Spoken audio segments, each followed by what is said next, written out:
सरकार को कुछ कदम उठाना चाहिए। गरीब बहुत परेशान है, कमाई का एकदम चारा नहीं है। 150 रुपया पुलिस को दे के चलना पड़ता है। अगर बैंक बंद होगा तो तुझे क्या सब चलेगा? तुझे तो कुछ नहीं मिलेगा, सब कुछ बंद हो जाएगा। तो बैंक कर्मी को लेके ट्रेन में जाने की इजाज़त नहीं है। ये कैसा लॉकडाउन है?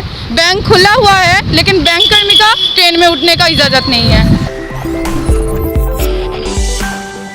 अभी मैं हूँ हावड़ा ब्रिज पर और इस ब्रिज की खासियत तो यहाँ की भीड़ अपने आप में बताती थी, लेकिन मौजूदा जो स्थिति है, आज लॉकडाउन का तीसरा दिन है और मौजूदा स्थिति साफ तौर पर दिख रही है कि यहाँ वाहन कम हो गए हैं। जो इमरजेंसी वाहन है वही जा रहे हैं, इसके साथ ही लोगों को पैदल सफ़र करना पड़ रहा है।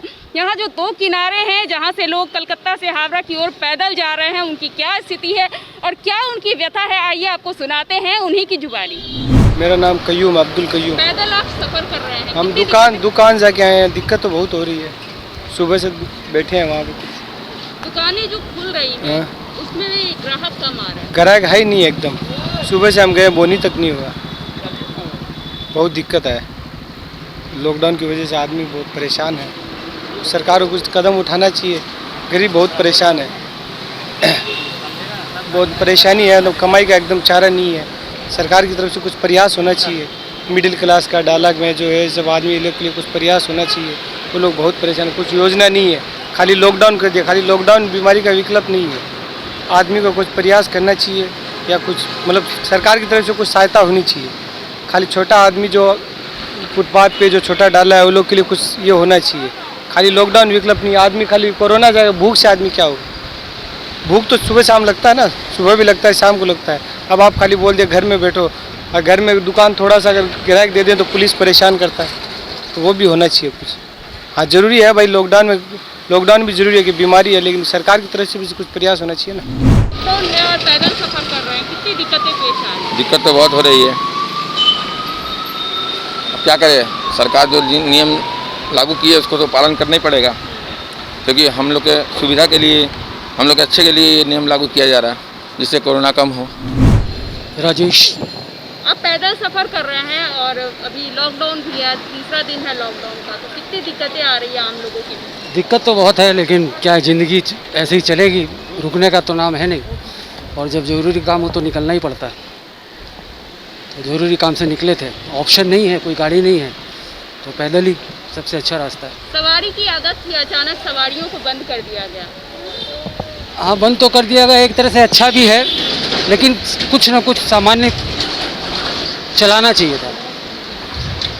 उससे क्या है, जिनको ज़रूरी आवश्यकता है, जो जिनको ज़रूरी नेसेसिटी है, कम से कम वो सफ़र नहीं करें। लॉकडाउन 15 दिनों की लगी है बंगाल में, कितनी दिक्कतें आ रही हैं? बहुत दिक्कत है।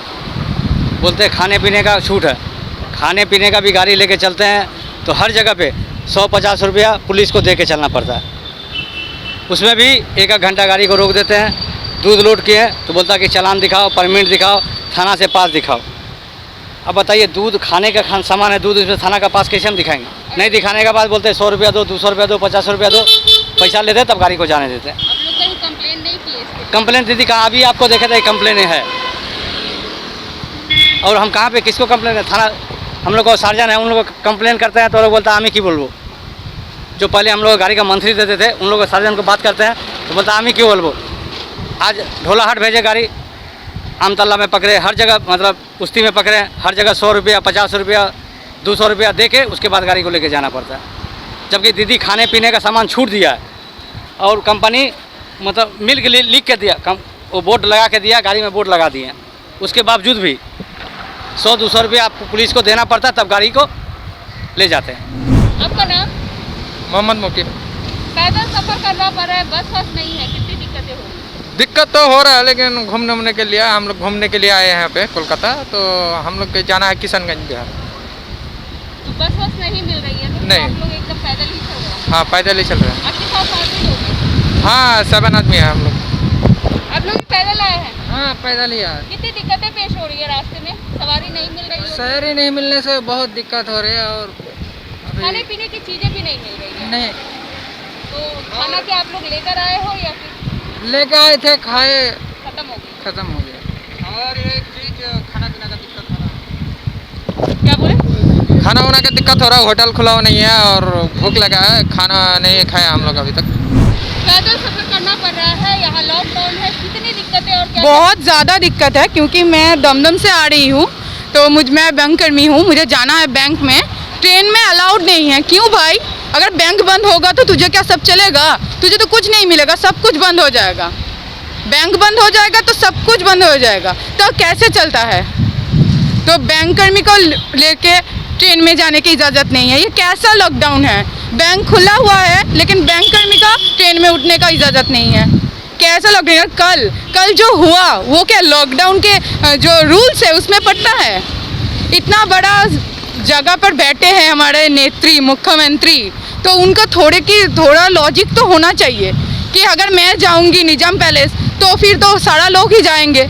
ये तो इतना बड़ा पद पर है तो उनका तो कॉमन सेंस थोड़ा है, ये तो हम मान सकते कि उनका कॉमन सेंस है। आप पैदल जा रहे हो कहीं? हाँ, हावड़ा स्टेशन। हावड़ा स्टेशन जा रहे हो पैदल? कहाँ से आप जा रहे हो? हम मरवाड़ी रिलीफ सोसाइटी हॉस्पिटल से आ रहे हैं। हॉस्पिटल से पैदल जा रहे हो स्टेशन तक? कोई सवारी मिली रास्ते में? कहाँ मिला? कोई नहीं है। पैदल सफर कर रहे हो? हाँ, कितनी दिक्कतें आ रही है? बहुत ही दिक्कत आ रहा है, क्या करें, मजबूरी तो है, करना ही पड़ेगा। हम लोग इमरजेंसी वाला ड्यूटी लोग है। तो अस्पताल की ओर से कोई मदद नहीं मिली आप लोगों को? कोई गाड़ी वगैरह नहीं? नहीं, ऐसा कुछ नहीं मिल रहा है। जैसा कि अभी आपने यहाँ के जो राहगीर थे, जो दो किनारों से जो राहगीर जा रहे थे, उनसे आपने सुना कि यहाँ की स्थिति बद से बदतर है। लोगों को सवारी नहीं मिल रही है और जिनको सवारी मिल रही है वो मुंह मांगी रकम मांग रहे हैं और जितना देना फिलहाल मौजूदा स्थिति में किसी के लिए संभव नहीं है। इसके साथ ही यहाँ लोगों की जो आवाजाही है कम दिख रही है, जो इमरजेंसी वाहन है वही चल रहे हैं। इसके साथ ही सख्ती साफ तौर पर देखने को मिल रही है। यहाँ जो पुलिस प्रशासन है और जो ट्रैफिक पुलिस है वो यहाँ हर एक गाड़ी की चेकिंग कर रहे हैं ताकि कहीं भी कोई कोताही न बरती जाए, क्योंकि यहाँ बंगाल में लॉकडाउन है और लॉकडाउन के सारे नियमों का पालन होना जरूरी है, क्योंकि बंगाल सरकार ने महज 15 दिनों का फिलहाल लॉकडाउन दिया है। लेकिन आगे क्या स्थिति होगी ये तो खैर आने वाला वक्त ही बताएगा। द कंटाप से कैमरा पर्सन विनोद के साथ मैं संपदा।